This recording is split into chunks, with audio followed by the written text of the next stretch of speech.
Hello කොහොමද ඔයාලට කේන් lifestyle මගේ YouTube channel එකට ඔයාලා ආදරයෙන් පිළිගන්නවා. ඉතින් මම හිතනවා ඔයාලා හැමෝම සතුටින් පරිස්සමින් ඇති කියලා. ඉතින් ඔයාලා දන්නවනේ මම අවුරුදු 9කටත් වැඩි intermittent fasting කරන්න අරගෙන කියලා. ඉතින් ඒකෙන් මම කිලෝ 11 බර අඩු කරගත්තා. ඉතින් මම අද ඔයාලට ගෙනාවේ මම දවස් දෙකක කෑම ගත්ත විදිහ. ඒත් එක්ක මම මේ ඉස්සු එකක් තෙල් දා ගන්නවා. ඒ ගැන චූටි විස්තරයක් කියන්න නැත්නම් මට මැසේජ් එනවා මේක හැදුවේ කොහොමද කියලා කියන්න කියලා.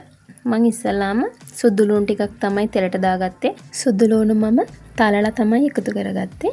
ඉතින් ඊළඟට මම අවශ්‍ය ප්‍රමාණයට ලුණු, රම්පෙ, කරපිංචා, අමු මිරිස්, කෑලි මිරිස් ටික, මිරිස් කුඩු, ලුණු මේ දේවල් දාගෙන මේක කලවම් කරගෙන තෙලට දාලා මේක ටෙම්පරාදු කරගන්න. මේක හොඳට ටෙම්පරාදු වෙන්න දෙන්න ඕනේ. මේක හොඳට තෙලේ ටෙම්පරාදු වීගෙන එද්දී මම හොඳට සුද්ධ කරලා සෝදාගත්ත ඉස්සෝ ටික දා ගන්නවා. මේකට මම මිරිස් කුඩු, ගම් මිරිස් අවශ්‍ය තරමට දාලා හොඳට අනාගෙන තමයි මේ එකතු කරගන්නේ. ඉතින් මේ ඉස්සෝ ටික හොඳට තැම්බෙනකන් සැරින් සැරේ කලවම් කරගන්න ගමන් මේක හොඳට තෙලේ බැදෙන්න අරින්න. මේ ඉස්සෝක ගොඩාක් රසයි. ඔයගොල්ලොත් මේ විදිහට හදලා බලන්න. ඉතින් මේ විදිහට තමයි මම ඉස්සෝ එක තෙල් දාගන්නේ. මේ විදිහට හදලා ගොඩාක් රසයි. නිකම් බත් එක්ක මේක කන්න පුළුවන්. ඉතින් ඔයගොල්ලොත් මේක හදලා බලන්න. හරි අපි මේක හැදෙන ගමන් පොඩ්ඩක් කතා කරමු. මම ඔයගොල්ලන්ට කිව්වනේ මම intermittent fasting එක කරන්න කියලා. ඒ කියන්නේ පැය 16ක් fasting පැය 8ක් ඇතුළත කන්න පුළුවන් බොන්න පුළුවන්. හැබැයි හෙල්දි විදිහට විතරයි. ඉතින් අපිට ඩයට් කරන්න පුළුවන් විදි කීපයක්ම තියෙනවා. OMAD, keto, 16 egg diet, soup diet, GM diet ඔය විදිහට එක එක ඩයට් වර්ග තියෙනවා. ඉතින් ඔයාලට මේ කැමති එකක් කරන්න පුළුවන්. මම ඔයාලට මගේ අත්දැකීමෙන් කියන්න කරන්න ලේසිම ඩයට් එක තමයි 16 ඒ මොකද දන්නවද?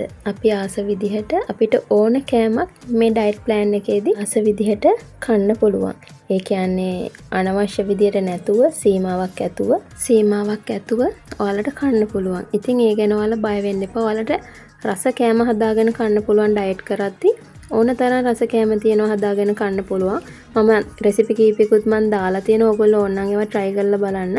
ගොඩක් රසයි දාලා තියෙන රෙසිපි. ඉතින් ඒත් එක්කම ඔයාලා මතක කරන්න එපා. ඔයාලා හොඳට වතුර බොන්න ඕන. අඩුම වතුර ලීටර් 2ක්වත් බොන්න ඕන. වතුරත් ඕන විදියට බොන්න බෑ. තමන්ගේ බර අනුව තමයි වතුර බොන්න ඕන. ඕනවට වැඩිය වතුර බොන්නත් එපා. එතකොට අපේ ඇඟේ තියෙන ලුණු වතුරත් එක්ක යනවා. එතකොට ඒක ඇඟට හොඳ නෑ. ඉතින් අපිට මුලදී පොඩ්ඩක් කෑම පාලනය කරන එක අමාරුයි. පොඩ්ඩක් නෙමෙයි. ඒක ගොඩක් අමාරුයි. අර හොඳට කාලා පුරුදු කෙනෙක්ට එකපාර කෑම පාලනය කරන්න ඕනේ. මේක අපි චුට්ට පටන් ගමු. අපේ ඇඟට මේක ටික ටික හුරු කරමු. ඊට පස්සේ ඔයාලට මේක සාමාන්‍ය දෙයක් වෙනවා. ඔයාලා මේ ඩයට් එකට ඇත්තම කිව්වොත් ඇබ්බැහි වෙනවා. එහෙනම් ඉතින් හිත ඉන්න නැතුව අදම පටන් ගමු නේද වැඩේ. තවත් ඉස්සරහට එන වීඩියෝ වලදී අපි කතා කරමු කොහොමද මේක දිගටම කරගෙන යන්නේ කියලා. මං හිතනවා මේ වීඩියෝ එක ඔයාලට ගොඩක් වැදගත් වෙන්න ඇති කියලා. එහෙනම් ඉතින් ආයෙත් අලුත් වීඩියෝ එකකින් මං ඔයාලව හම්බ වෙන්න එන්න. බොහොම ස්තුතියි මගේ channel එකත් එක්ක එකතු වුණාට.